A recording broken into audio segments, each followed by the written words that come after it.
Good day, my fellow nerds. Welcome back to the Corner of Remnant. I'm your host, Larissa, and I'm joined by co-host Emperial Dawn. Very bad time. I don't know how you can have that kind of happy...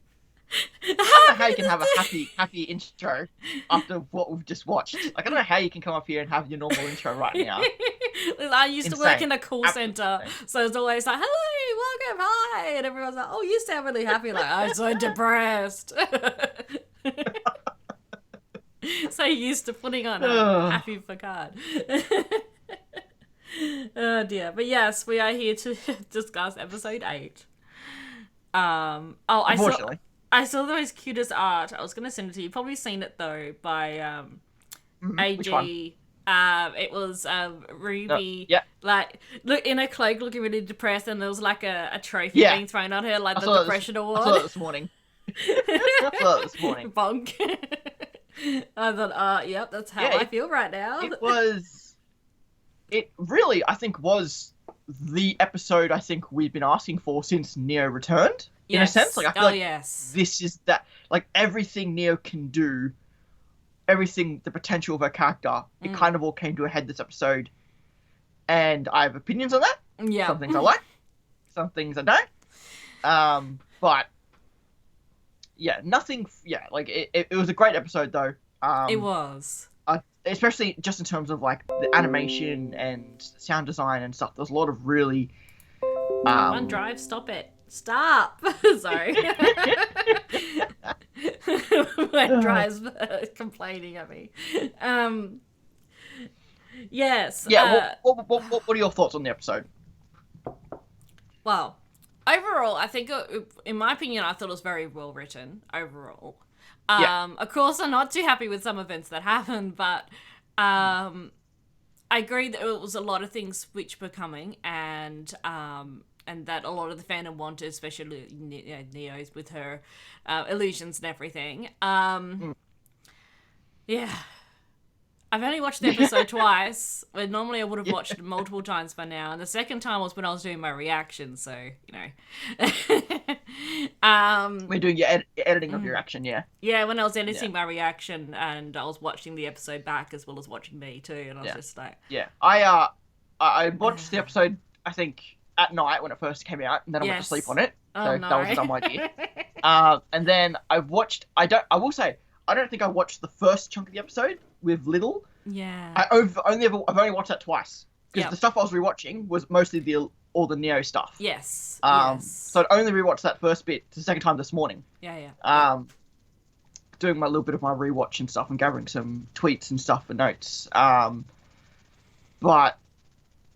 yeah, it was again, it's one of those things. It's definitely an episode of Be Careful What You Wish For, in the sense of, especially, I know us, we, you know, as far as Neo's character goes, and this is the stuff we've wanted her to do, and she has this ability to do all this kind of stuff, and, you know, on one hand, it all came at once. Yeah. Which is one of the problems I kind of have with it. Yeah, it would have been nice if we've had a little bit of it, sort of like, I mean, to be fair, we did get it in the first episode, admittedly, we did get it in the first episode as well. Yes, that's true, we did when RWBY was falling. But, I know a lot of people wanted... like the confrontation with Jean and seeing her, you know, her being Pierrot to Jean. Yeah, a lot of people wanted that we didn't get that. And technically, we still haven't gotten the revelation between them yet. Jean still hasn't actually admitted to. I'm not sure. I don't think Jean's actually admitted to RWBY about what she did to Penny. Yeah. What he did to Penny on the bridge. Obviously, he's implied it, but I don't think he's actually implied it. And during their argument and in episode 7, they did say. Yeah, that, I was the only one on that bridge who could do it. Yeah. But I also don't think RWBY was in a state to really be overthinking what John was saying. I think she was just too... Hi, Nightwalker. We just missed the start. We're like, that episode's... Yeah, I don't know if she knows all the details. And now it might not matter. You know, again, depending on what ascension means, this might not matter. What will happen, because she's not after it either, so we don't know. Yeah. I do remember seeing a lot of theories prior to this episode about ascension and RWBY taking that course of action, and I remember seeing it and thinking, I guess, but I feel like it'd make more sense just for her to change willingly. rather than go through a sort of metamorphosis. And that's a big thing with this. Yeah, it's true. I think RWBY has to be very careful how they handle these next few episodes. I'm sure they will be. I'm sure they will be, because if RWBY does what she does, and what the implications and parallels of what she did could be taken as, and then she comes out of it a better person for it, that could be pretty bad messaging. Yeah. There needs to be a very drastic change. There's a tiptoe. There's a very strong tiptoe about what they've done, and again, I'm fine with it. I think RWBY getting to this point makes sense. I think her doing that made sense. It's just the consequences of that now, and how they handle the consequences of that is very interesting, and I think they'll do it. I think they'll handle it well. I think that this is something that, like Yang's arm, like Adam and Blake, I feel like this is a part of RWBY's story that's been there since day one. Maybe not in this way, but in this thing, how they've done it. So I think they'll handle it well. I just hope that, especially in saying that, I hope that RWBY's story here isn't 10 years out of date, and I hope that they've adjusted it for the more modern understanding of self-harm, shall we say. And that's also interpretations. And the way I've, the RWBY Twitter account is, its own thing. It's just there to build up hype, regardless of sensitivity. And all that kind of stuff. You have to be careful too with that, because it keeps posting a lot of clips from the episode, and some of those. But to be fair, I don't mind, because there is no 1 week delay. You either watch it or you don't at the moment. Unfortunately, so I don't mind spoilers as much since there isn't a free release of it. But again, the RWBY Twitter is just there to create buzz and attention, so it's going to do dumb things to do that. And at this point, I've accepted that. That's fine. Just be careful if you don't want to rewatch those scenes again. No, that's fair. That's fair. Because they popped up on my Facebook after I'd seen the episode, though, and I was just like, I'm not going to watch that. Yeah, my point, though, is, and the way some of the writers have tweeted about stuff, it doesn't seem maybe like, I don't know, maybe it's the fandom taking the more self-harm angle, and maybe it's not necessarily what the show's trying to tell us what she's done, but... Again, it's one of those things where if it can be easily interpreted in a certain way, then you have to be aware of that, and you have to kind of tiptoe around that kind of thing, but... Again, it's a sensitive topic, and we'll see where they take it. But I do love that the show has the freedom to do this stuff. That is something I really admire about the show, is that it's not a children's show. It has the freedom to be really dark. Go down this really dark path. Yeah, absolutely. And if you ever listen to the soundtracks, are so much darker than the show itself. So, there are, like I got some lyrics from Red Like Roses here as an example, and it's just like the idea of, it's just like, especially if you go back and re-listen to the soundtracks, something like this happening doesn't come as a surprise at all. It's just that RWBY's character is such a positive and such a happy and such a go-lucky character. She has that happy facade, like I did at the start of the stream. You put on this happy face and everything, and but all the shit that's going on behind that, you just don't see until it cracks. Yeah, it'd be interesting too. I'm just going back through Nightwalker's comments here, how I wonder if she ascends in this situation, but then she resists it somehow, like with the tree. Assuming the tree is like an actual entity, like its own kind of god. Yeah. And we can there's maybe because again, like you said, she's not an after-in, so she might not be affected the same way. But then what does that mean about Lewis? I think it would be good if she has a choice in how she wants to change. And come back. She has more of a will rather than the tree just I'm going to just do this and off you go back out to the world. I think she'd have to, because if that happens, that's a really bad message. I think. Yeah, I think if she just has comes to have a out choice. of this, she has to have the will in this scenario to evolve and change and go forward. But it also can't be easy. It wouldn't surprise me if this whole episode is just her in a what's the right term? In like a purgatory, in a sense. Yeah. And it's a whole episode of her kind of just RWBY coming to terms, moving through this, and becoming a good person, a better person in her own eyes. Because I don't want a quick fix for this. It's a very sensitive topic, and a quick fix. I think it's still going to be about identity. Mouse Faunus, RWBY, Shin, Little Fuse. Oh gosh. Little. I don't want to talk about Little. We'll get to that. Get to Little. I know a lot of people. Yeah, go ahead.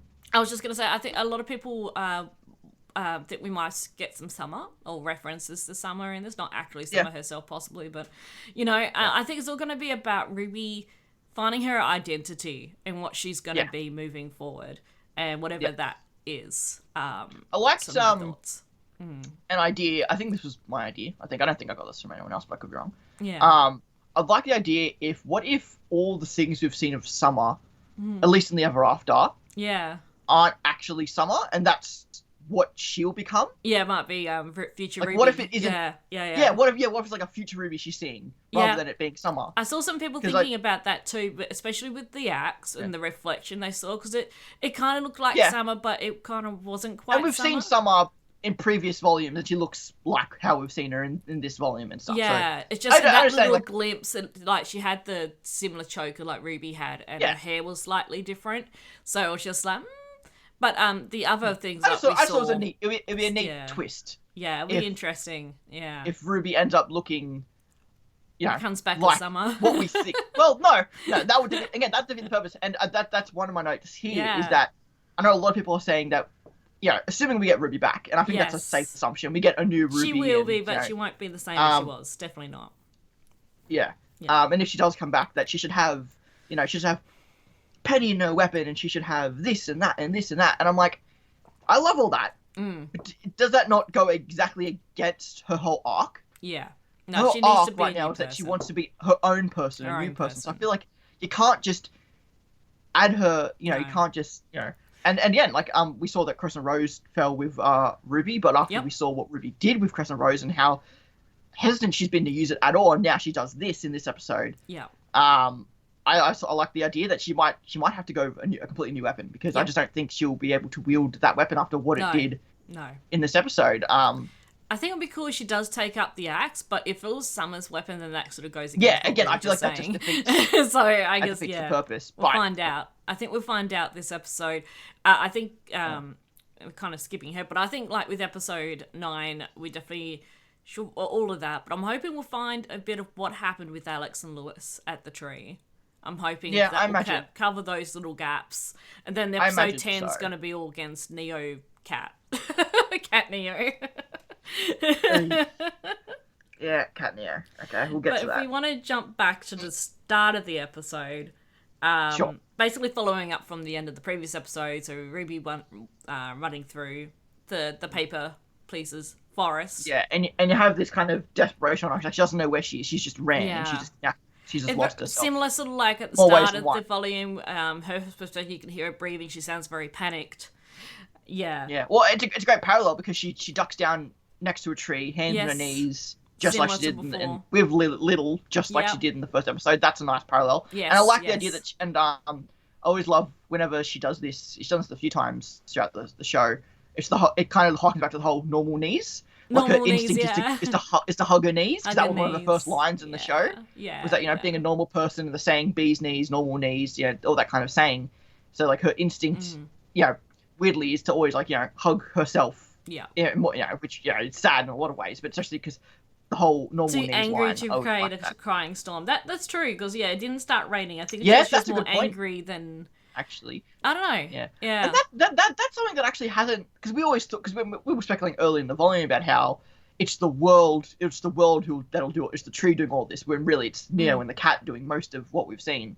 Yeah. Not really the world itself. But then, the rain. That's something that just the world does, but hasn't necessarily. And again, there's a lot of things that haven't been explained yet. Yeah, there's a lot. As far as the tree, Neo, the cat. Even though we've got a lot of explanation on it, there's still a lot that to me just doesn't make sense. Don't know. Yeah, which I'm hoping we'll get in episode 9. Yeah, a bit more explanation about the tree. And I'm not sure if it's just meant to be vague, or if we just haven't got the answers yet. Yeah, I think we just don't have the answers yet.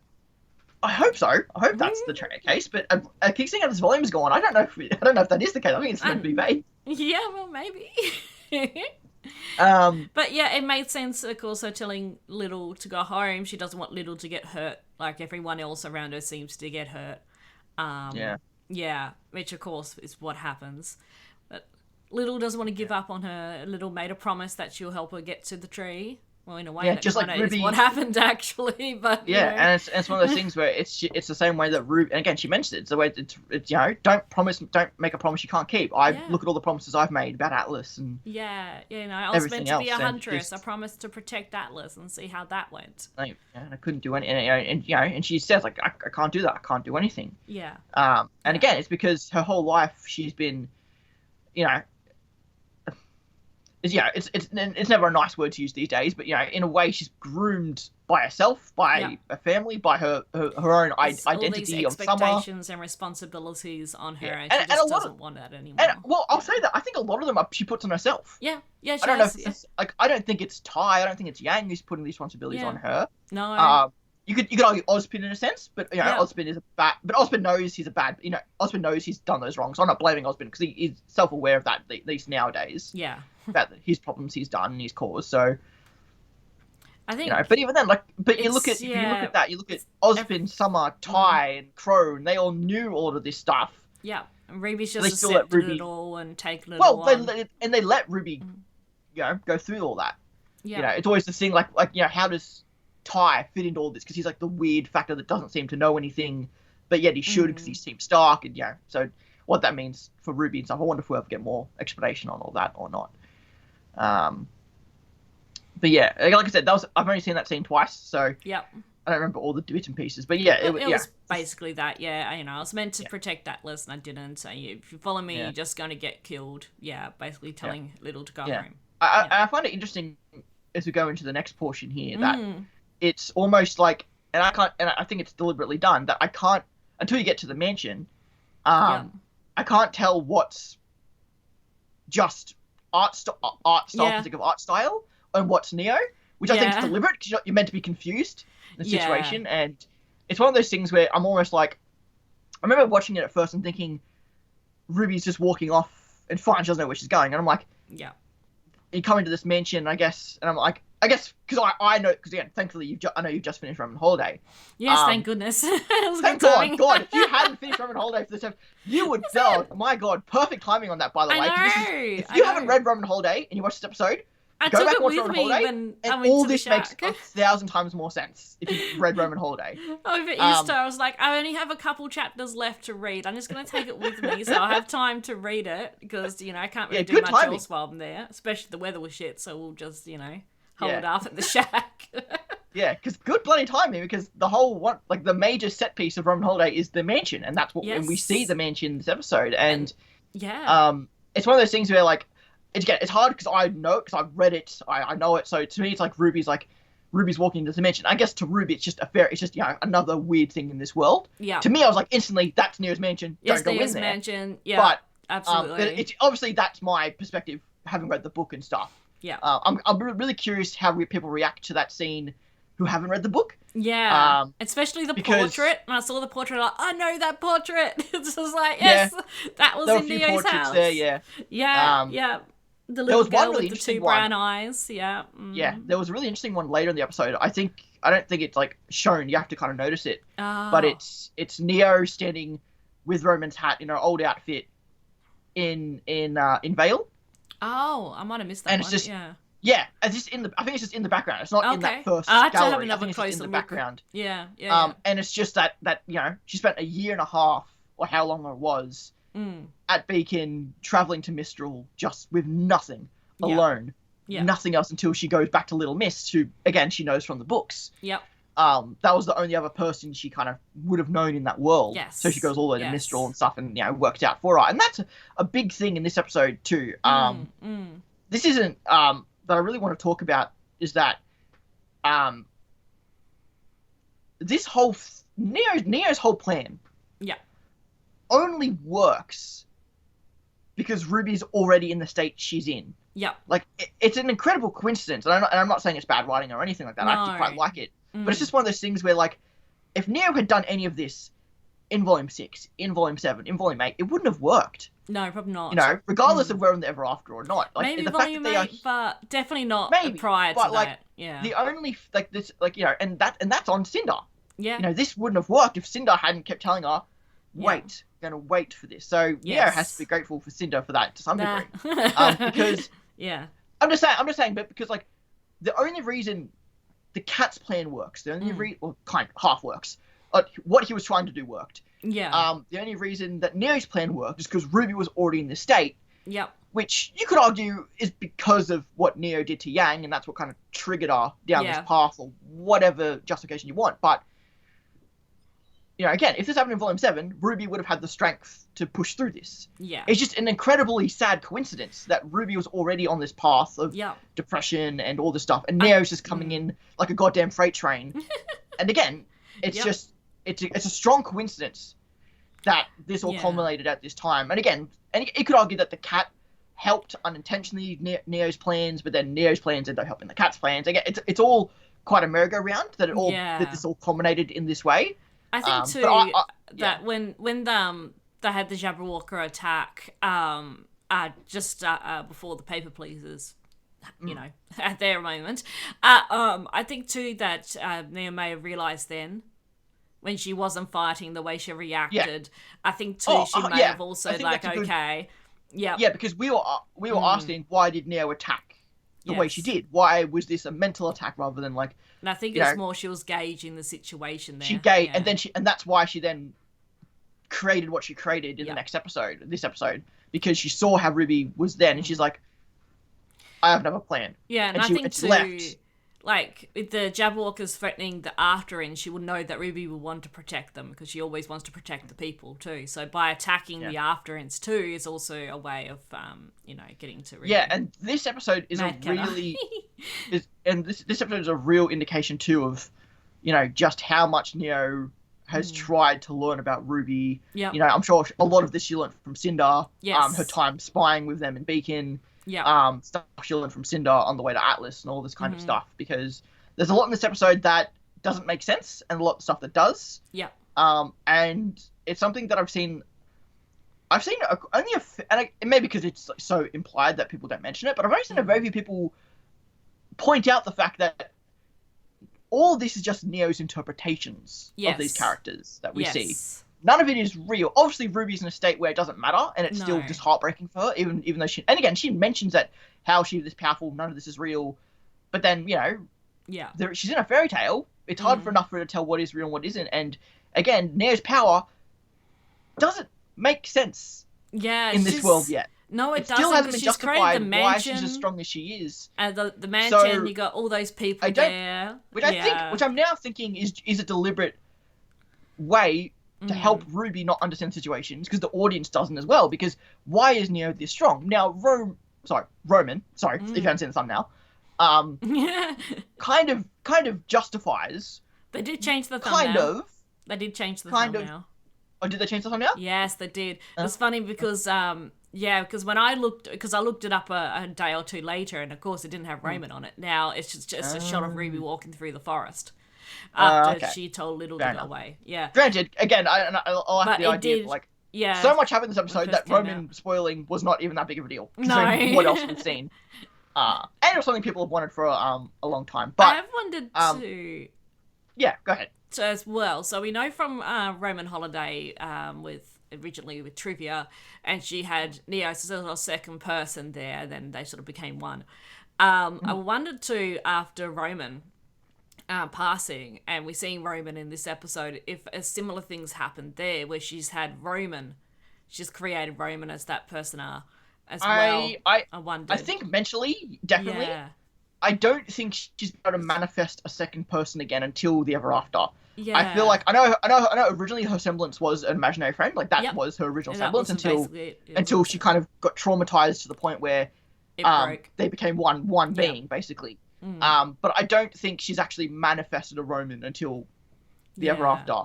Because I just wondered that, just the way he was talking to her as well, and it kind of felt like it wasn't Neo talking to herself. It sounded more like it was actually Roman, and that's the thing. That's why her semblance is so confusing as to why it's that strong. And I get the idea that Cinder betrayed her. And again, like I said, Roman kind of justified that. They're in a fairy tale now. They're in this world that she always wanted to escape to. Like there is no place in the universe where Neo should feel more powerful than she's in this literal escape. She's in this literal place that she, and she's betrayed by Cinder, and she's consumed. Yeah. Literally, and this is kind of one of my problems with the episode, is she's consumed so much by this revenge with Ruby. Yeah. To the point, it was like, what do I do now that Ruby's gone? She manifests. Yeah, and we'll get to that because I have the base thoughts. coming with it. Yeah. I do like the references with the tea party as well. I thought that was really cool. The teacup with the leaf, and of course Roman Holiday. At the end there, where her teacup was spiked. Well, actually, hers and Roman's was spiked by her parents. Yeah. Well, that's actually I think too. Well. I'm glad you brought that up because I remember someone mentioned in a tweet that Neo was paralyzed at one point in the book, and I couldn't quite remember that. Was that from when she was at the end when she was spiked with the teacup? End. Yeah. Because that's a part of the justification I've seen some people for why Neo is the way she's in the episode. Yep. Why that is we'll get to that, but I've seen. Okay, I wanted to make sure that was a thing that I couldn't quite remember. But yeah, so we get into this scene in the mansion where Ruby's kind of looking through this gallery and kind of realizing, okay, she's in one of Neo's illusions. She kind of realizes it, and it also brings in Roman Holiday and making that canon too with the portraits as well. So we know from Roman Holiday and Neo's backstory, it's just sort of like nicely sort of tying that into the show and making that, canon as such. Yeah, and it's one of those things where if you hadn't read the book, and that's I'm really interested to see people react to this who haven't read the book, because I feel like it works just as well, but it's such a good nod to people who have read the book for sure. Yeah, so we see, and they did a great job with making like Roman come alive in the portrait and stuff. Yeah, I love that. That was really cool. It's like, yeah, and he's just playing around and stuff and just kicking the parent corpses and stuff. Yeah, just knocking them out of the way. Yeah, in case anyone wasn't aware, that was Neo's dead parents. It was definitely, it was them. Yes. Who die at the end of Roman Holiday. Sorry, spoilers. Yeah. So I just wanted to also just wanted to shout out Billy Kametz, who obviously does half of the voice of Roman in this episode. Yes. He was because I remember when they announced Ice Queendom and stuff, and it was Billy, but then he fortunately passed away. Then we had Clover's. Yes, I was going to look up who he was. That's and then, right. And then Christopher Weekamps. I can't quite remember his last name, but Christopher, who plays Clover, ended up doing Roman's voice in Roman Holiday in Ice Queendom. And then so it's half and half. Half of Roman's episode is Billy, half of it is Christopher. Yeah. Obviously a post-mortem performance as he passed away. But yeah, hearing Roman again was awesome. I didn't pick up that it was two different people doing it. It was in the credits, but I didn't either. It was very well done. I'm about to have an ad play for those who are watching on the live stream, by the way, guys. So just a heads up, that's about to play. Sure. We'll just but yeah, mess around for a little bit. Yeah. So yeah, it was one of those things where I remember when they came out with Ice Queendom and stuff when they announced the voice actor, but then they obviously had to change it because of the passing. I still need to watch Ice Queendom. And it's one of those things where it kind of comes around. It's like, I'm sure Billy probably did stuff with this first, probably. Yeah. And then had to have stuff changed and stuff, and that's why, it's just one of those things. I remember thinking when they announced it, when they're doing all those announcements and stuff, I'm like, in hindsight, it's like, okay, he was already Roman in this first. That's why that all those announcements and how heartfelt it was, which obviously was he the original voice actor for Roman, or was that someone else? No, the original voice actor was, I can't remember his name, which is not even a bad thing. It's the guy who made Genlock. It's the guy who used to be the head of animation for Rooster Teeth and RWBY, made Genlock, sunk the company's animations into the pits, got fired. Right. Genlock then went to Warner Brothers and got screwed over. Etc. So I have no idea what he's doing anymore these days. But Billy, and again, he was a great voice actor. Great voice actor. But it sounded like Roman. Great Haddock. Gray Haddock. Yes, that name does sound familiar.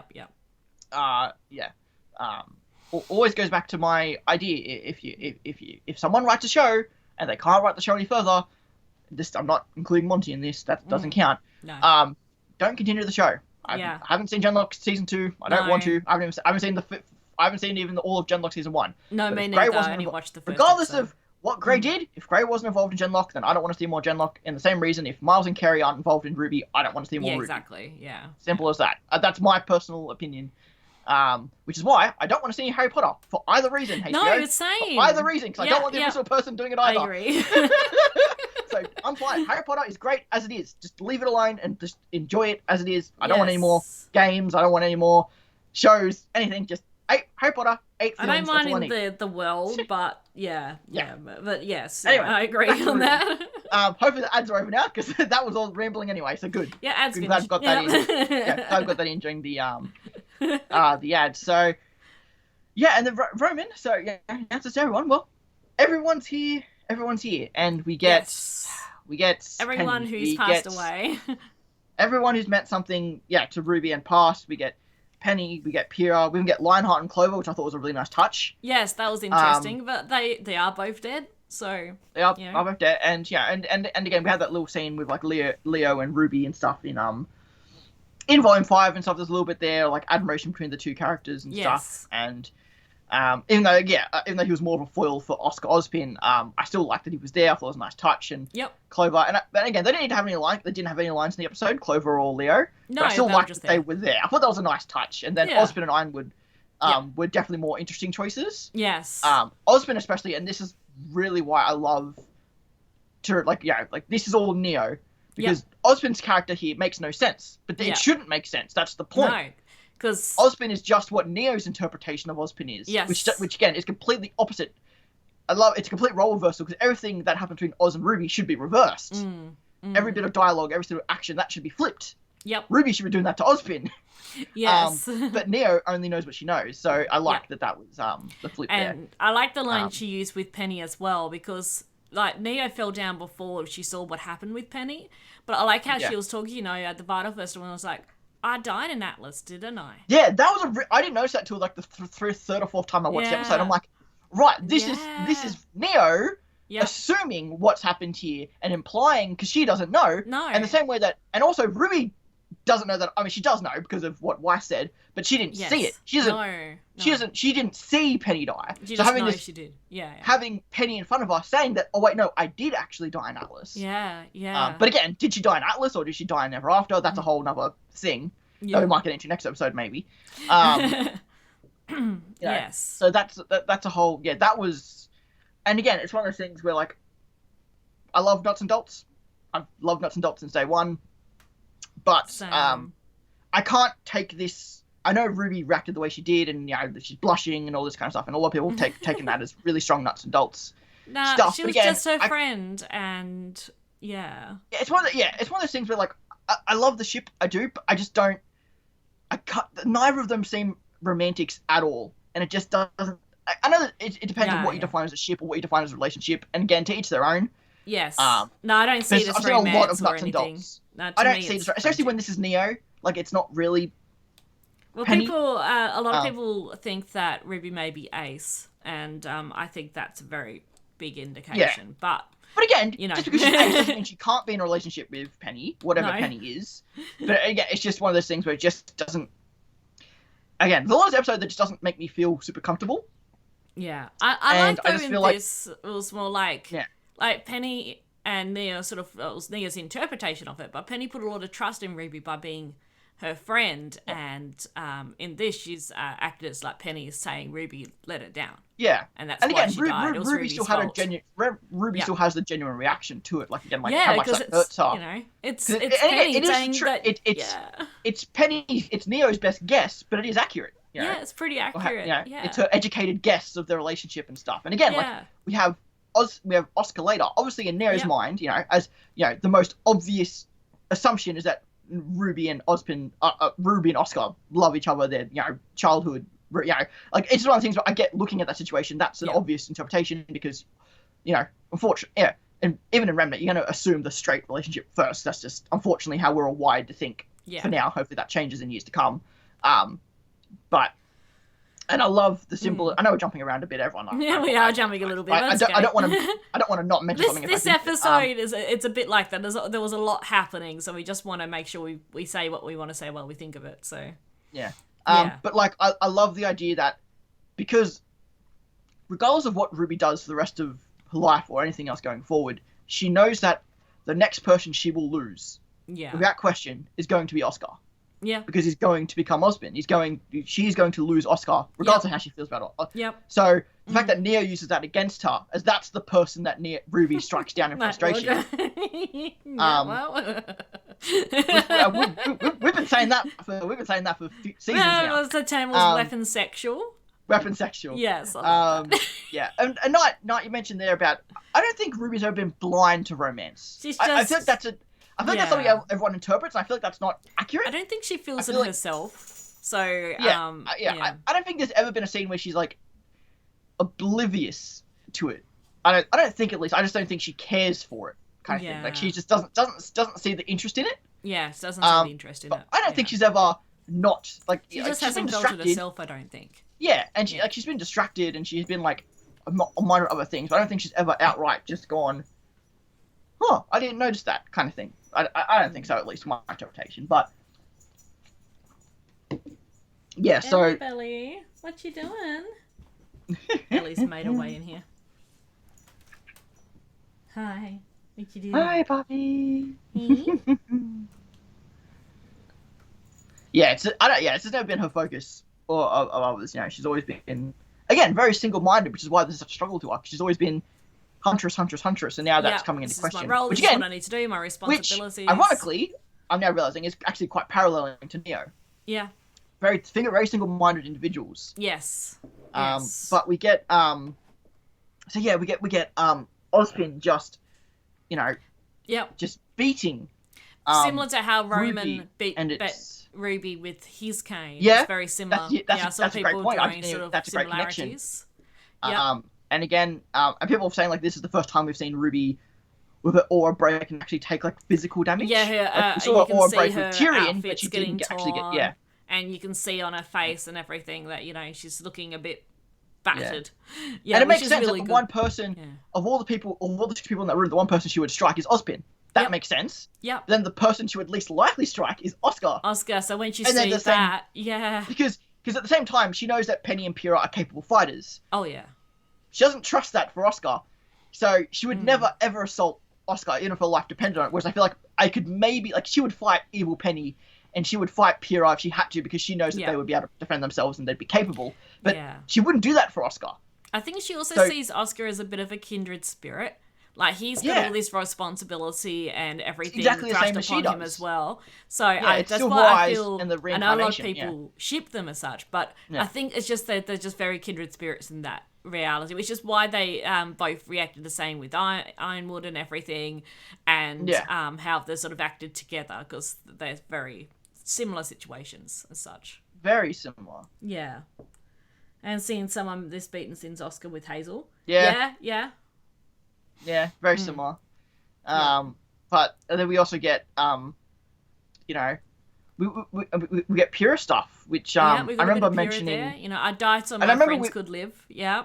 Yeah, I remember we mentioned that we might not see Pyrrha stuff because that was more of a Jean connection, but obviously there's connections to. It was the original voice actor as well, of course. So it was just like. Yeah, Jen Brown. Yeah, Jen Brown.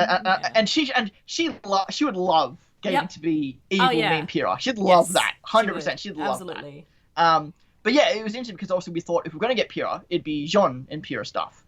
But again, Jean came to terms with Pyrrha back in Volume 6. He came to terms with all that stuff. He's still coming to terms with what happened with Penny, really. So that's with Penny, Then with RWBY, the only thing RWBY has done is acknowledge Pyrrha back in Volume 5 with Oscar.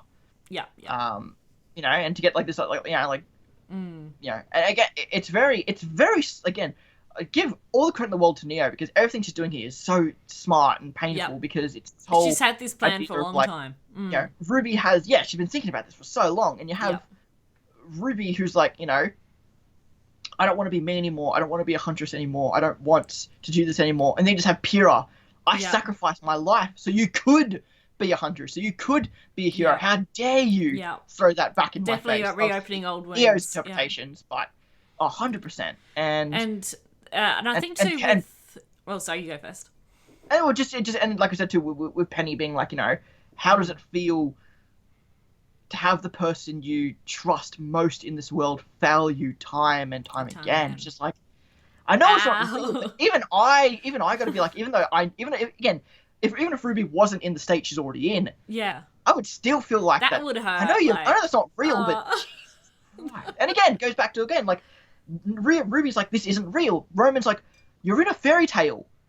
Yeah. How is this any less real than anything else? Not to mention how strong. What is real or not is getting very fuzzy. 100%.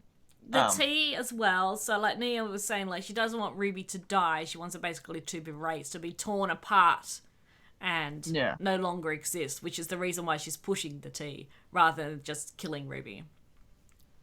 Yeah, which is interesting. I guess that's just down to what she interprets the tea as being. Yes. Because again, we still don't know. That's the whole point. And we don't know how much she knows about really it is. Yeah. No, that's the thing. She probably knows nothing other than maybe what. Because again, I don't know what the cat and Neo have to do with each other. Have they had any sort of? I don't know if they collusion of any sort.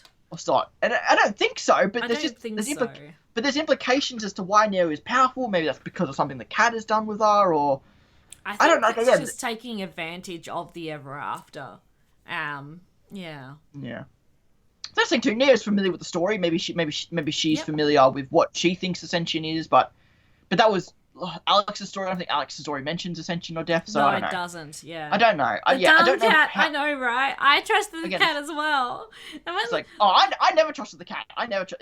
I said like this cat's a manipulator. I knew that from day one. I never trusted the cat. But when the cat dug its claws into Ruby, like, oh my god.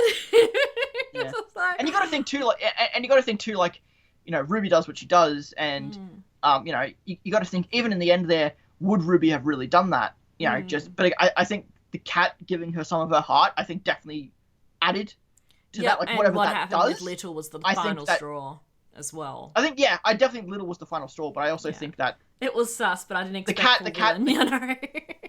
The cat giving some of her heart to Ruby in that scene, I think definitely weakened whatever resilience she had left anyway. Yes, I think definitely. Because again, the last time we saw that was with the herbalist, and that's exactly what happened. He gave a piece of the heart and then the tree. So I think that also kind of pushed Ruby to that as well. Though the cat and that was sadly a bit probably less of her own will. Like obviously the Little and everything she went through, but the piece of the cat was probably a bit of her own will that wanted her to a bit of her that wanted to ascend that wasn't of her own will. Yeah. Which is horrible.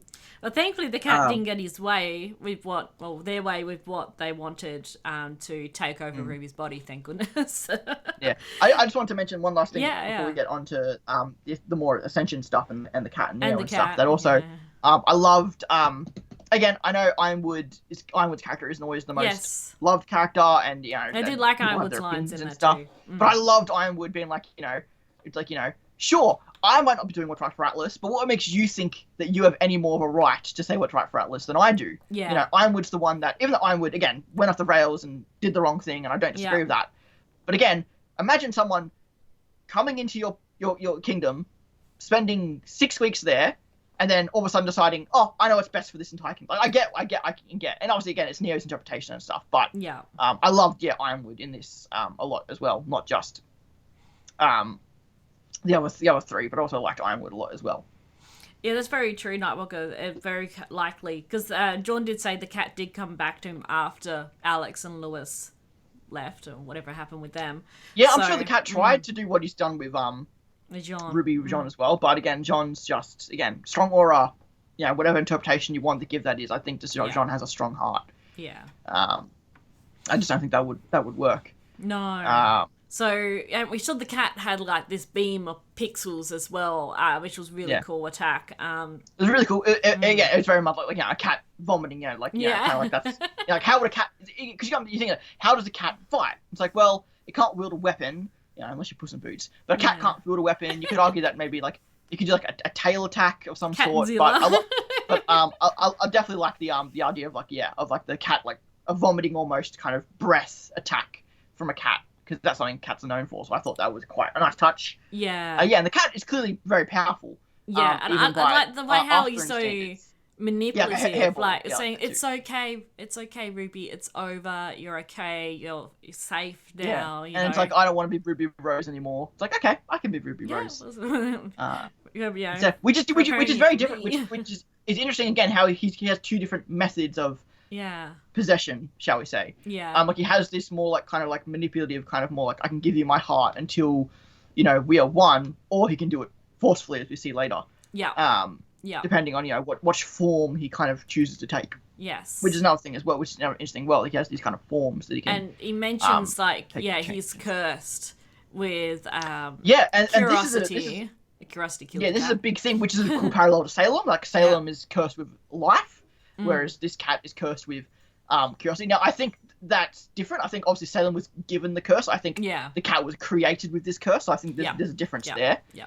But we get kind of, and I didn't catch this at first necessarily, but we get seemingly the implication that the Ever After is at least if not the previous, but a previous creation of the brothers' gods. One of their experiments. Before, which is interesting because I remember when that was announced to the cat, I thought, well, that means that this can't be because the cat didn't react.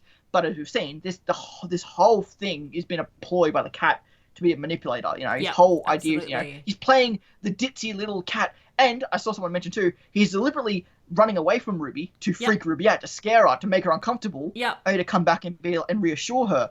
Again, another one of the cat's tricks to try to upset and kind of get rid of and Ruby's I think what we're seeing with the blue butterfly as well. I think the blue butterfly, we saw that again in this episode, very heavily implied it was the cat following her. But then again, maybe it's something else. But that's but I feel like in this episode it was implied that it wasn't. I feel like in this episode it was used right before she shows up to Neo. Which again, I can't help but to tie that to Volume 6. And we see that the butterflies in the garden, slightly different designs, but and butterflies obviously are very symbolic of change and growth and stuff. Yeah, maybe. I wonder if that was the cat, but I could be wrong. I mean, I agree, and that's what I first thought in volume 3. But again, we're seeing the cat change between a cat and a bigger cat. I don't know if we should necessarily assume that it can transform to this degree. It's just the same color as it, but I don't know.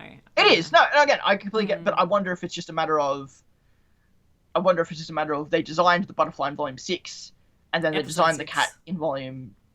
Well, no. Oh, in no, Volume 6 they designed a butterfly. They might use the same vial they had for them, maybe. Well, I guess that my point is that I think they designed it blue in Volume 6, and then they designed the cat in Volume 9, and figured, oh crap, they're the same color. Well, we can't change what we did in Volume 6, and we like the cat what it looks like in Volume 9, so they just have to be similar. Again, it's like how Ruby and Adam have very similar color schemes, or Adam and Raven's masks. They have no connection, but there's a lot of similarities. The butterfly is its own thing. Absalom.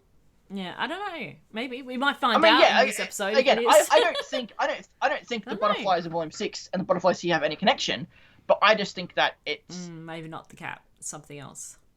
Yeah, I just think it's meant to be symbol. Again, is the butterfly anything, or is it just symbolism? I don't know. Yeah, I don't know. It seems to have the camera focus enough for it to be something else. I think again, whether or not it's Summer in a form she has here, or who knows? Yeah, or another person. Again, the blacksmith was forging butterfly wings. That has to be significant. Well, I always thought that might have been like Herb's new form, but I don't know.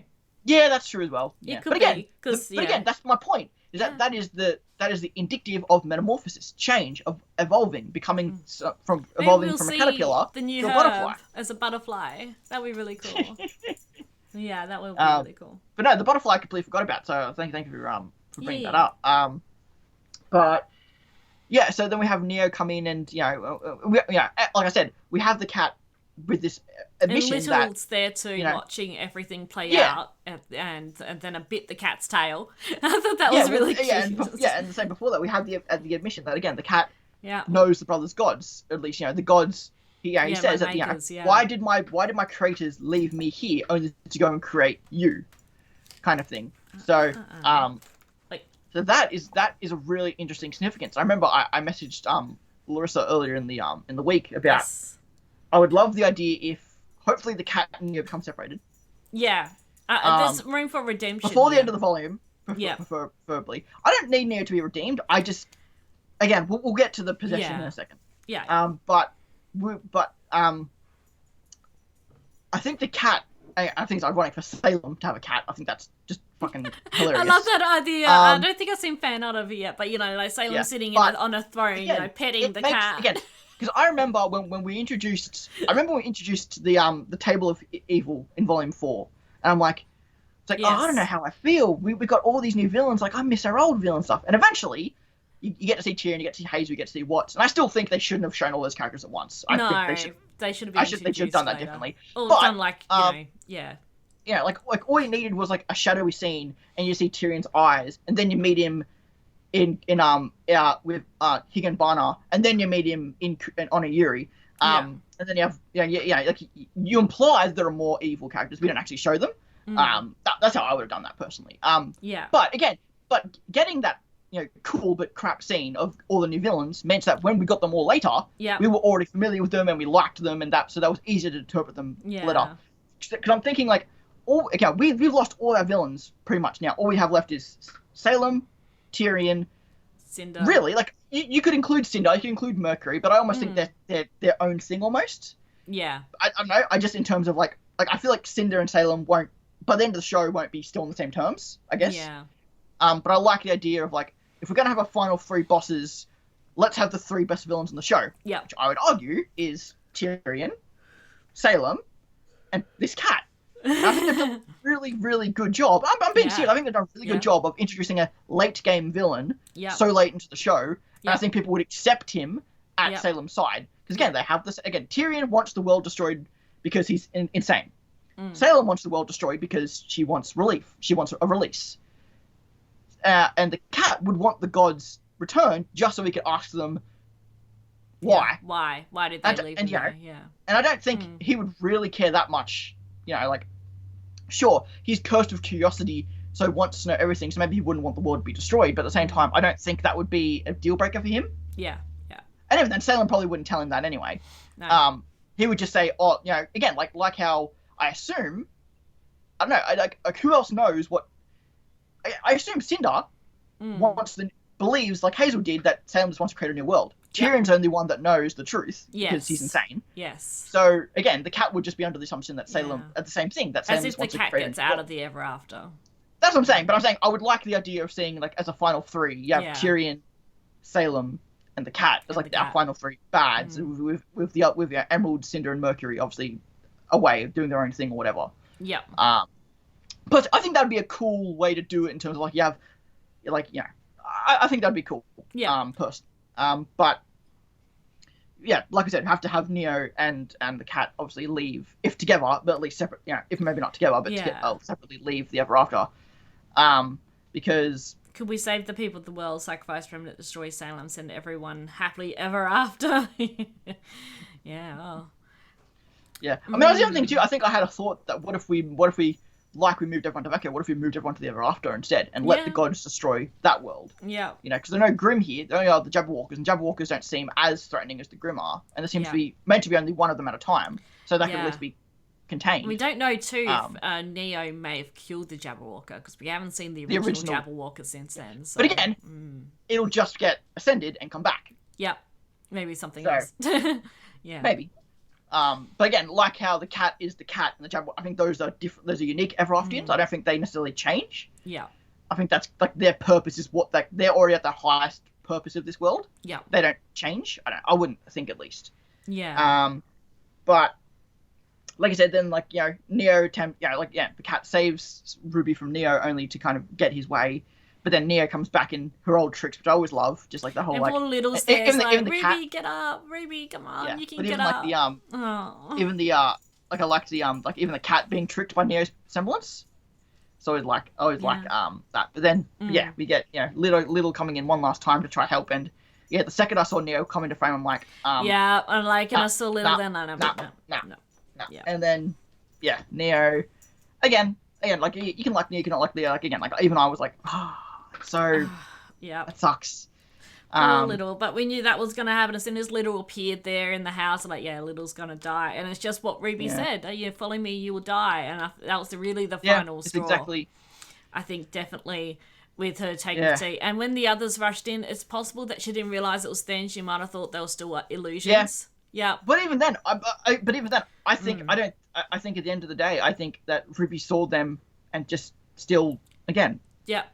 Was done. She didn't feel like she was worth. So like, this is what I'm doing now. Yeah. And again, it all depends. It all is really important of how does Ruby interpret the tea. Does she interpret it as death? Does she interpret it as change? that is really important. Ellie. And I don't know if we necessarily have an answer. I'm sure we do. If you look, I don't know off the top of my head how RWBY interprets the T. If she was trying to end it, or if she was just trying to become something new. Like, I don't know what she wanted necessarily. Yeah. But even then, I think the idea of she sees them, whether or not they're real or not, I don't think she cares. I think she's just already made this decision after seeing Little. And again, like, I just keep causing people to die. How much of that is her? How much of that is, the cat's heart? I think a combination of everything. Yeah. Yeah, 100% agree. But I think it's important to. I think it's important to signify that there is that factor of the cat's heart. I think plays a little bit of a role in why she did what she did. And yeah, she gets consumed by the tree. She gets consumed by the roots, crescent rose and all. And it's one of those things where this is the one time I have no problem with it at all. Yeah. But RWBY has a problem of having characters walk into scenes and do nothing. Again, in this scene, when someone is about to self-harm, I completely understand the idea of don't rush to them, because that's the worst thing you can do. I think they were just shocked at what they saw. I think I was shocked too, but I also, again, I'm just trying to get as much justification as I can give it, because again, they do this a lot, and a lot of times it's dumb. Yeah. This time it's fine. But again, the idea of like, you don't want to rush into someone in that situation, because that will just make them do it quicker. You want to try to talk them out of it. But again, yeah, it's shock, it's panic. We don't know what they saw necessarily compared to what RWBY was seeing, because it's all Neo's illusions and stuff. That's true, yeah.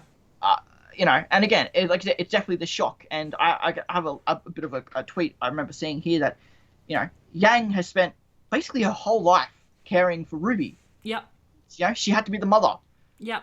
And to see the person you've dedicated your life to take that away from themselves and yourself is tragic. And it's and it's and again, it also goes back to, again, what does Yang interpret? Obviously you have Jean, who, even though he thinks the tree is death, he still says, take us to her.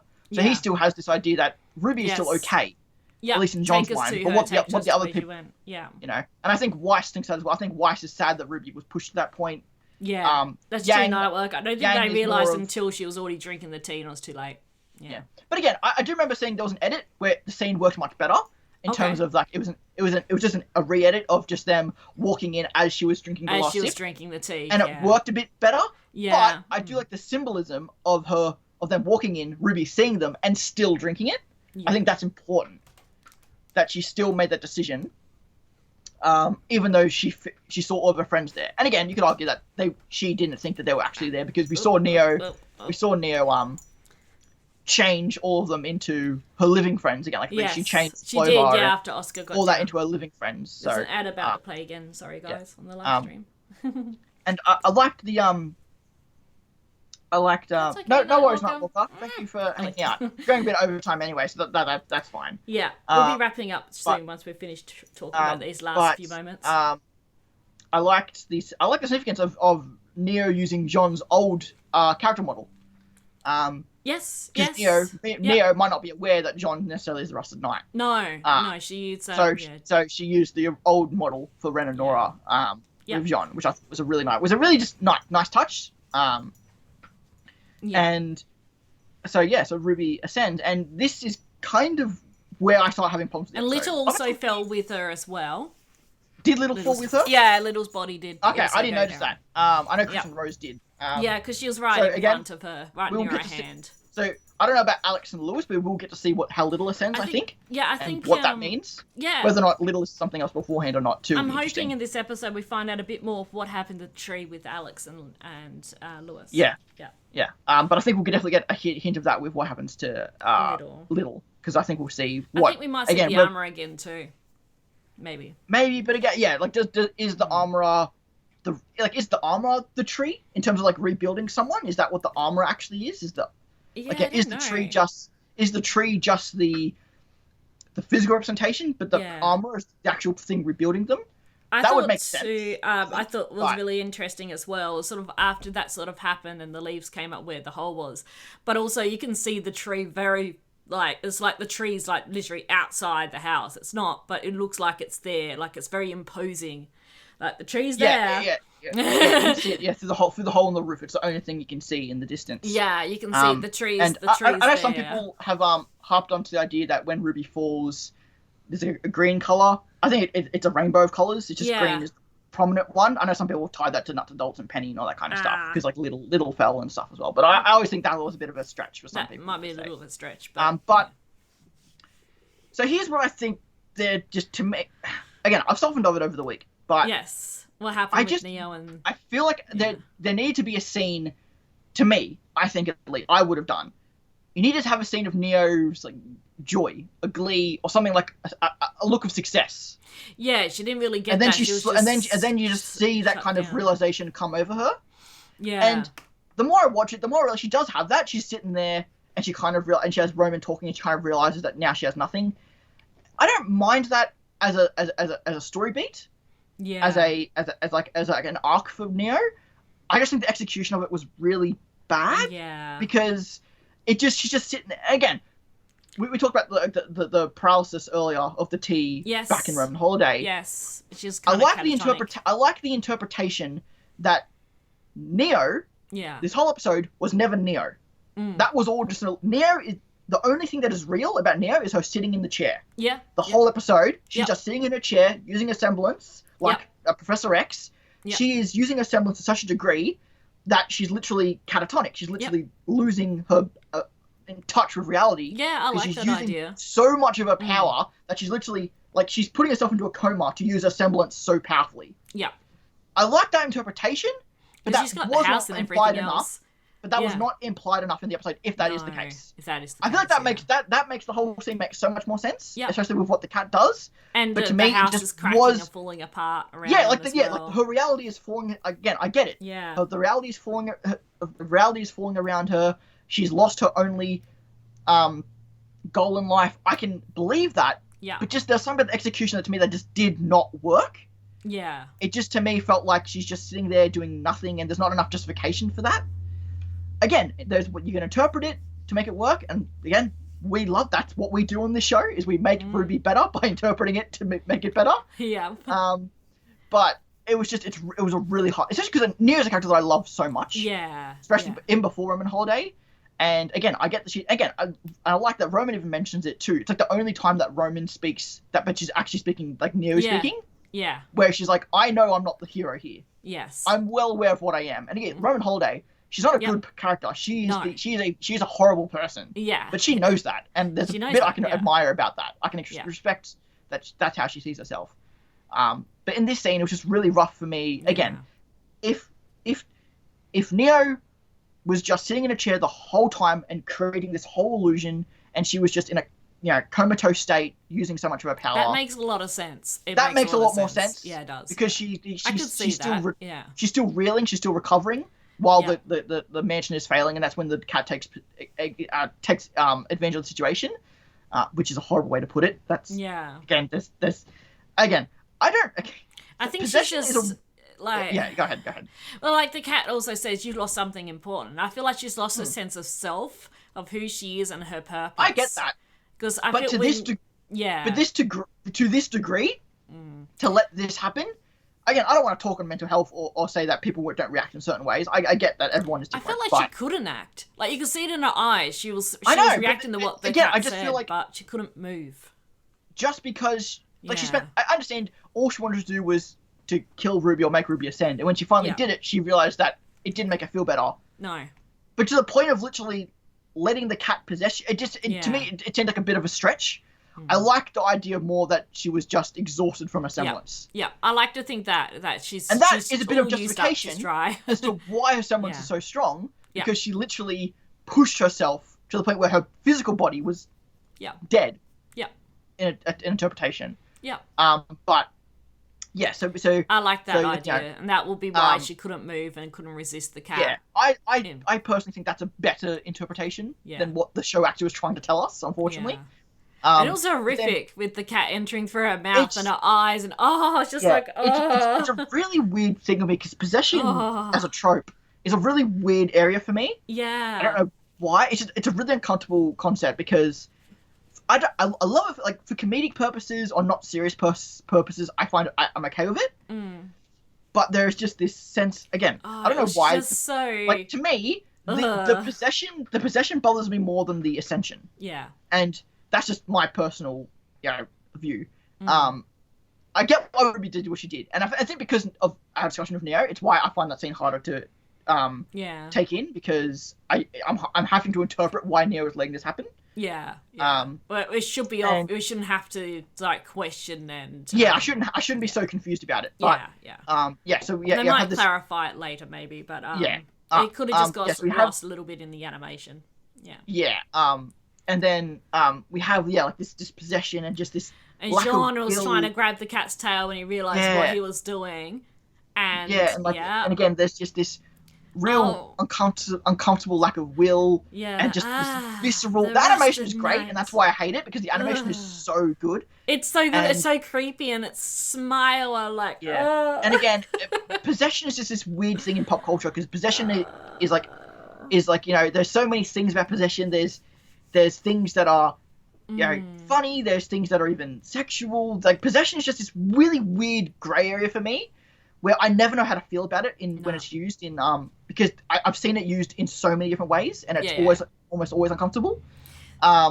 This so was it's just and for one of my favorite characters too. And for me watching this episode, at first this to me implied that Neo was done. Neo is a character. This is the end of her story. And I hate that. If this is the end of Neo. I'm hoping she just gets possessed by the cat, and the cat's just Neo for the rest of the show. I would hate that. Yeah, I would hate that too. I'm hoping. Yeah, don't get me wrong. Yeah. Again, they have time. They can. Again, RWBY has a history of this looks like it's going to be shit, and they do it really well. Yeah. They have a history of doing that, so I have no problem. We don't know the last play out. 2 episodes yet, so But I'm hoping personally that we get a separation. Neo, then we have. The cat end up with Salem. The cat escapes the Ever After. And even if Neo is left in the Ever After. And I don't see her leaving the Ever After. I'm okay with that. I'm okay with Neo staying in the Ever After, and that's the end of her story. I'm fine with that. I just don't want this possession to be the end of Neo as a character, and the show ends with the cat being killed and also Neo never coming back. Like, that to me is just... Neo's played a very important part so far now. Like, we always found, Neo's just there, what part. She's led to the RWBY, doing this to herself. She's had a very important role in that, and that to me was I would love basically to know her purpose. How they would have done this season without Neo. Yeah, without Neo. If this was like a pre-Volume 1 idea, maybe she would have sort of visions or something of what happened, and I don't know. Yeah, I think maybe either Emerald could have been involved. Or just the world had more of the agency, like we thought was going to happen. Rather than Neo having the agency of all this stuff. Then we get this. Again, really uncomfortable, but I love it, but I hate it at the same time. There's a lot of reasons why it's too much for me to explain why this works and doesn't for me personally. And seeing Neo with the smile. Neo is now the Cheshire Cat. Like, that's definitely her, basically. That's now her, like, her influence basically now is confirmed, like, in hindsight, is now, like, she's the Cheshire Cat. That's her. She was the Mad Hatter, but now she's that's her fairy tale inspiration. And again, I'm really looking forward to hopefully a new RWBY versus new Neo fight. I would like that. I'm thinking. I do hope it ends up with Neo with, like, kind of again. Like how Alex had to sacrifice Lewis to leave the Ever After. Yeah. I like the idea of the cat sacrificing Neo to leave the Ever After. I just hope we get a little bit of like a Neo accepts her fate and stays in the Ever After, and that's just she just loses her mind in the Ever After, and that's just her end. I'm okay with that. I need that separation for a character to make sense. My thoughts are how I think it's going to lay out. So I think episode 9 is really going to be about RWBY and the tree and everything. I think it has to be. Otherwise, I think episode 10 is definitely going to be a fight against Cat Neo. And I think maybe with new RWBY, as well as with the others, they're going to fight against Cat Neo. I think somehow maybe they're going to be able to separate it, whether that's Neo herself fighting back, or perhaps they do enough damage and something happens, and I think Neo is going to probably die at that point once she's separated from the cat. That's sort of my thoughts. Don't know, but... I mean... I don't know. It's really up in the air what could happen. I do like the idea that despite everything, Team RWBY would still try to help Neo. Well, I think they'll fight the cat because they don't want the cat to get through to Remnant. So, I think we're definitely going to get a fight against the cat. But even then, are they? But even then, like, are they? That's also the thing I'm interested in. Are they? Would they really be that opposed to it? Like, if the cat had just played nice and done the right thing, They why might wouldn't have they taken just the take the cat with them?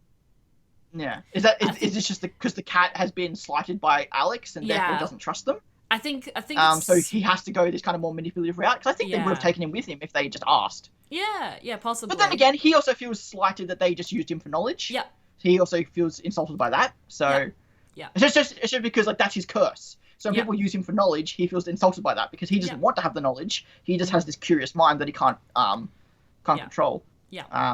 So yeah, the episode ends with them I love the mix. I do love the mix of the cat's aura and Neo's semblance. Yes. That kind of like I just had a thought trail. too. I don't think the cat can ascend. I think that might be part of its curse. And because all the afterends, they go through their life cycle, they do their purpose, they ascend, new purpose, ascend. Whereas with the cat is cursed to the fact where it can't, it's always there. And I think that's just led to what's happened as well. And that's what I was implying earlier, where I think the Jack Walker and the cat don't really, like, they can die and come back, but they don't ascend, they don't become something new, because they are...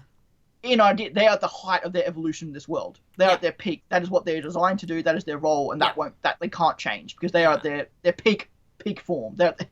This is their final form, in a sense. So I don't think they can ascend necessarily.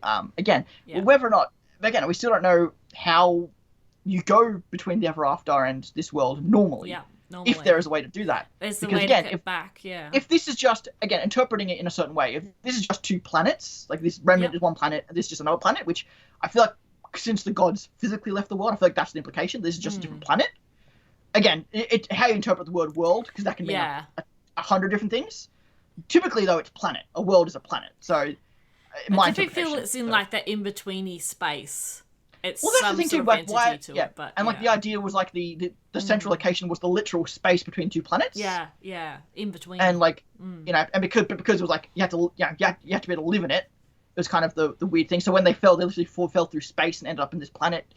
And because of aura and stuff, they didn't die or whatever. I don't know. Maybe I'm looking too literally into it. But again, this could also be like the Remnant was their experiment with a physical world, whereas the Ever After could have been the gods' experiments with a metaphysical world. Like it's a dimension rather than an actual physical plane. Whereas Remnant was their example of a physical plane.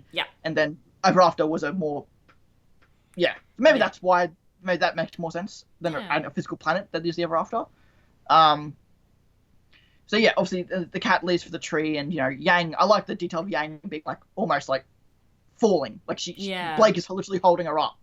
I love the jet. Weiss is kind of just like sad, she's just disappointed shocked in herself. She's like, because Weiss was the one early in the episode that kind of was the one. Yang was frustrated. Which I'm sure some people will take badly, because everyone takes Yang badly. It was just more like RWBY never talked to her about what was happening, and I think but Yang kind of like was that Blake and Weiss were like, yes, we get how you feel, and that's fine, but at the same time, RWBY felt like she couldn't. She couldn't talk to us about it. So yeah, then the cat. Yeah, so the cat goes to the tree, and then we'll see. Yeah, I'm really not sure how it's just there. I'm really not sure how. And again, can Team RWBY go to the tree? That's the whole point. Is that the world, you can't just go to the tree. Again, it's a place you go. It's not a place you go. It's a place you know. The cat said. So what significance does that have? I'm not sure how much of a role Team RWBY will have in the rest of the volume, but. I think I'm not sure. They might the tree might want them to come to it with RWBY there, perhaps. And it looks like the tree was like right outside the building, so I think that perhaps there will be a path to the tree that's open to them to get there now. Which is interesting, because I feel like that would imply then that the acre we crossed into wasn't the acre to the left of the right of the paper police. It must have been one more to the right, because on the map, that the tree, so they must have gone into an acre we already knew about, not the blank one. Just because how the or it could be they did go to that one, but the tree itself, because the world's a maze, and the tree itself is now there. I kind of got that feeling. You're right. I don't know. Could just warp itself. It's there. Like the map could just be John's interpretation of it, but it doesn't physically work like that. Because again, how the world is a weird dimension of things. It would have probably have tried to maybe go to the tree, but wasn't able to, because the tree won't let him go to it. So, because I think the tree is like its own sort of being. That to me is almost like it's conscious. and it's like waiting for the moment when they're ready to go to the tree. Like it's ready for them. Yeah. Well, that's why, that's why I kind of almost like the idea of the blacksmith being the physical, like the human interpretation of what the tree is. With the trees, yeah. Like because again, the blacksmith when we saw it was in this other world. Like it wasn't in the market. It was almost in its own place. I think the cat also led Ruby to be on her own, so she may have come across the armor too. At this point, I think the cat, like Neo, they just really knew what they were doing and kind of had this real and the cat plan laid out about the armor. Yeah. So I just wanted to go through a few notes here before we wrapped up, just things we didn't but get to. I think I've said everything I wanted to say. I think so. Yeah.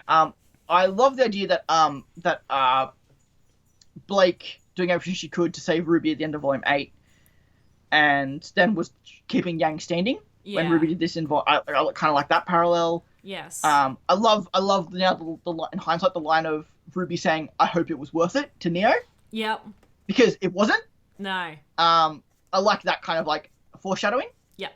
A really cool thing I got. I think it was Rasian on Twitter. I think a relatively known RWBY Twitter user. I think mentioned this, and they got it from someone else. But when Jean sees the two comments of Alex and Lewis arriving in Ever After, the sound effect is the same sound effect. Yes. When Oscar transforms into Ozpin. Yes, I did see that. I forgot about that till then. Yes, I did see that. Yes. Mm-hmm. Again, I don't necessarily like Lewis being Ozpin because I feel like we don't need more Ozpins at this point. I feel like it's possible. Enough. But it would make a lot of sense, again, why Jean the Rusted Knight going into Beacon, and like it would make sense. But but again, I feel like if that was the case, there would have been more of a reaction when Oscar mentions the fairy tale lost. Like there would have been more of maybe, unless Oz is just keeping it. I know Oz like the cat is smart. They don't let people know that they know things. Like the cat and the Oz have that same thing in mind. The other thing I saw too, which was like Alex and Neo, because we've seen a lot like in the intro too. Yes. So a lot of people are thinking, that when Alex got back to Remnant, she. A trade-off, like, to get home, and what happened with Lewis, or whichever, was that she lost her voice. And then they thinking that maybe it was a descendant with Neo. But we know Neo's mum could speak, so I'm not sure. Yeah. But I did sort of like that sort of idea about maybe Neo's possible, like, ancestor. Even though there's like a race thing, but obviously it might be a few generations, it's possible that Neo could be a descendant of Alex. Yeah, maybe. Possibly. Which may be why she's powerful here. But again, Alex isn't native to the Ever After. Why Alex would have power here, and therefore Neo would, I don't think would make a lot of sense. But it's possible. Not sure. It has definitely. We've had that sort of like illusion in the intro, especially about Alex and Neo. So I'm really curious too if in Volume 8, when in the Shnee Manor you have Ruby seeing her reflection in a teacup. Yep. If that was like again another possible foreshadowing, because again I think we know that most of Volume 8, 7, and 9 were pretty much written to connect with each other quite strongly. So it's possible if that was done intentionally. Yes. Because that now hits different. To go back and watch that scene with Ruby just looking at the teacup, and it's just like, oh god. I love someone who made the comparison of the first thing we see of Pyrrha really in the show is her doing the move where she throws the spear to save Jean from falling. Yes. And then in this scene, she does the same move to make Ruby fall. Yep. I thought it was a parallel. And one of my favorite things, I can't believe I didn't think of until I saw it this morning, was the symbolism that Roman was as far as the show goes, the reason why Ruby is a huntress. It was the motivation. It was the Lil Red, you're the huntress, you're the hero. Yep. And how much of Roman, even though only for the first 3 volumes, has such an impact. Again, like you have the line at the end of Volume 3 of play the part and die like all the other heroes. Yep.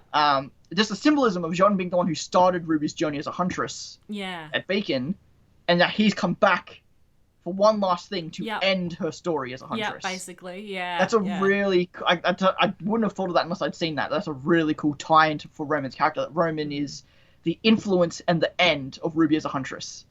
Even though he was gone for 5 volumes, that still holds true. And I think that was it. The only thing was, again, I don't think Ruby's next outfit should have elements of anyone. I feel like it should be very individual. I think it should be something inspired new. by anything. Yeah. As much as I love that kind of shit of like, We also haven't gotten anything yet of the brooch, the emblem. We haven't had anything of that come back yet. Yep, Mother's Promise. So that could be definitely a thing for this episode. Yeah. So yeah, I think that's all I have. I think again, so too. Again, I just as long as Neo doesn't die in the cat, as long as there's some separation. Hopefully this she gets separated. Even if it's like a separation, but then she's trapped in the ever after forever, or even a separation, and maybe she finally speaks her first word and says sorry and then dies. Like even that would be okay. I just don't want Neo's story to end by being possessed by the cat. Yeah. I just think that's a really. I know she's a character that. I just think as writing a character. Yeah. That's it's a tragic ending, and maybe that's the point. Because she is a tragic, and she's a horrible person, but I guess as a Neo fan, again, I justified, I loved Penny's character, I liked her death, I thought that made sense, I loved it, I thought it was sad, but it was tragic, but it made sense. It made sense, yeah. I don't know if Neo's death here makes sense. No. But maybe I'll feel differently in the... Oh, sorry, one last thing. I love the fact that on the floor, or is the table, so some set piece in the mansion is Neo's emblem. Oh, is it? I didn't notice that. It's a 3-pointed like shuriken. Yeah. With a ring around it. That's not what it's called, but that's how it's called. A tritomo is the actual term for it. Yeah. I think that's right. It's like 3 sections of a whole. Yeah. And there's like a more ornate version I think on the table of it, and I think it's even coloured black, white, brown, pink as well. Brown, pink, yeah. I think so. That was a nice little detail they threw because Neo's emblem. The only time you see it, I think, is on the sole of her shoe in the Vital Festival. Yeah. That's the only time you think you ever see her emblem, and then this is like the only other time you see it. Which makes sense because she's all like hiding her identity and her illusion, so her emblem isn't really that big of a deal for her. Yeah. And it's the brooch as well. Her emblem is the brooch from the Roman holiday. Yeah, yes. Yeah, which I love that. I love that detail too. That tie-in. And so I think that's it. I think so. Hour and a half, I think. Long stream, but it was a hell of an episode.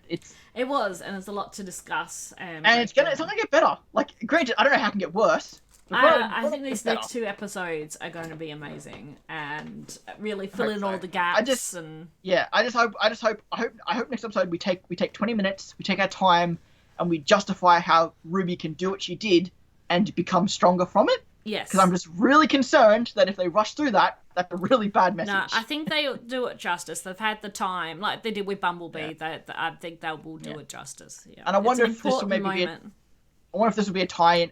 You mentioned too about Alex. I hope this maybe be a tie-in to the scene in the intro. Yes. We have Alex on the bridge with RWBY, like the Bumblebee bridge. I wonder if we get like a scene like that. Oh, and sorry, so sorry. I think the only other thing we haven't really seen from the intro is Jean burning, which obviously ties to Joan of Arc, which is scary for Jean. That's true. I didn't think of that, but yes. The book, but I think the book's just the fairy tale itself. I think that's just the fairy tale. And then you have the Team RWBY at the tree. Yeah.